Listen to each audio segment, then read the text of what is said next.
right, welcome to the third and final installment of what to look for in the spring. And this really isn't about the spring as much as it is about the season. But look, let's face it, Gator fans already know exactly when every game is, where they're at. You know, plans are being made already. They've looked at the schedule for the season, and there's some things during this offseason, once Florida gets through the spring, that they're going to have to be able to handle mentally too. Because look, people are going to be freaking out about Florida. Yeah. You know, I got Florida going to the playoffs. I got Florida, but that's the expectation. It's right high. now. They're really high again. And part of the reason is because of the schedule. Now, I will say this: the number one thing on my agenda to talk about is that the Georgia game is a long way from now. Yeah, don't quit talking about it and worry about it now. Yeah. You know, if you want the game to be important, focus each. I hate to sound like a coach, but one week at a time here.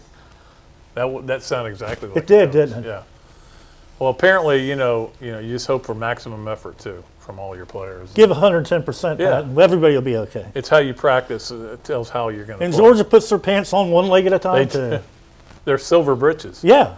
But the bottom line is, look, we're going to get a lot of it, and we're going to write about it. Yeah. When we go to Atlanta for the SEC meeting, who can take on Georgia? Yeah, exactly. Yeah. But the bottom line is, don't worry about all that stuff. Yeah. You know, your summer needs to be spent getting ready for the opening game, and that brings us to number 2, because the next game is one of those tough games. It doesn't look tough to a lot of fans, but it does if you know anything about after the last 2 years. Yes, Pat. The University of Kentucky comes to town. Kentucky beat Florida's butt 2 years ago. Yeah. Had them beat last year until Trask came in and pulled off that miracle. I'm convinced if Franks doesn't get hurt in that game, Kentucky wins the game. No problem. Probably do. Now, again, they had some injuries in that game that hurt them. But the bottom line is that is now has gone from, well, you get Kentucky, so you get to start out 1-0. And let's face it, Florida's done it all but 1 year of the last 30-something years. It's not a gimme, Pat. And, you look at Kentucky's offensive line, people are saying it's probably the best in the league in the SEC, which says a lot. I mean, how many times do you say that about Kentucky? They get their quarterback back who was hurt almost all of last year. So you got a good line and a quarterback that can move around and throw the ball. And Robbie, that's the thing. That offensive line knows how to run block. Yeah, they do. They showed that because they ran that's all they did. When they couldn't throw. Yeah, they couldn't throw which was unbelievable. That was one of the biggest things you saw out of Kentucky. Think about how many wins they got to without any passing game. No threat at all. So you have a wide receiver playing quarterback. They've recruited really well. You look at their recruiting classes, and it's not like they're not up there with Florida. They're not up there, obviously, with Georgia and Alabama, Clemson. But they recruited well for Kentucky, and I think Stoops is a very good coach. So. Yeah, and Stoops and his staff have shown they can develop talent, Pat.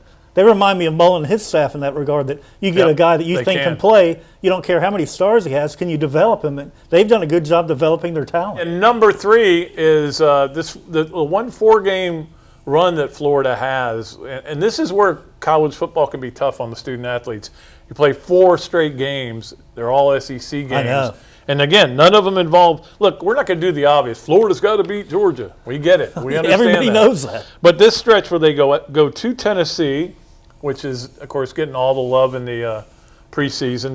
They're this year's Missouri. They are, clearly. South Carolina at home, LSU at home, and then at Ole Miss. And that's week. Not like you get a bye week. Florida's coming off a season too, Robbie, where they had 3 byes. Yeah, they were always fresh. Now they're back to 1. Yeah. Now the grind comes into play, which they didn't have last year. There wasn't really a grind. Now they've got one.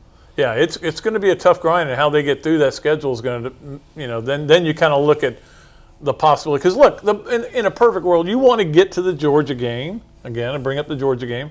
You want to get there with a chance for it to mean a whole lot. Yeah, and that 4-game stretch will define where they are and what kind of season they're going to have. If you mess up 2 of those games, then you're not going to be where you want to be. And I think the point we're trying to make here is that this is an easier schedule than last year. It's one of the easiest schedules they've had in a while. But it's still tough. But it's still really tough because you got Kentucky and LSU. They're both at home, true, but those are teams that are good enough to beat you. You obviously, you have South Carolina coming in. They think they're going to bounce back from last year, but they've thought that before. They think they're going to be better on offense, too. Exactly.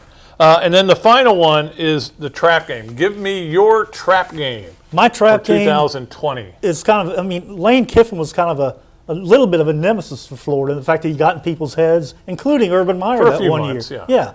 But I think having that game on the road, coming off of who they play, LSU the week before, I think that's going to be an emotional home game. Then you go out there with a really dangerous offensive team with a new coach, and I think that's going to be a huge trap game.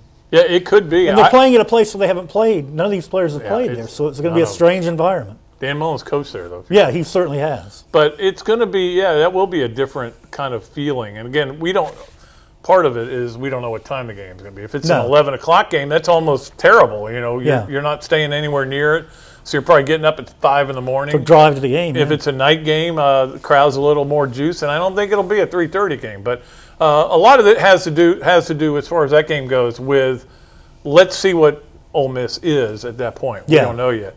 My trap game is Vanderbilt, and the reason is this is the week after the Georgia game. So they've had Vandy earlier in the season. You're going to get them later in the season. Vandy, they're not a great team. They haven't been a great team for a while.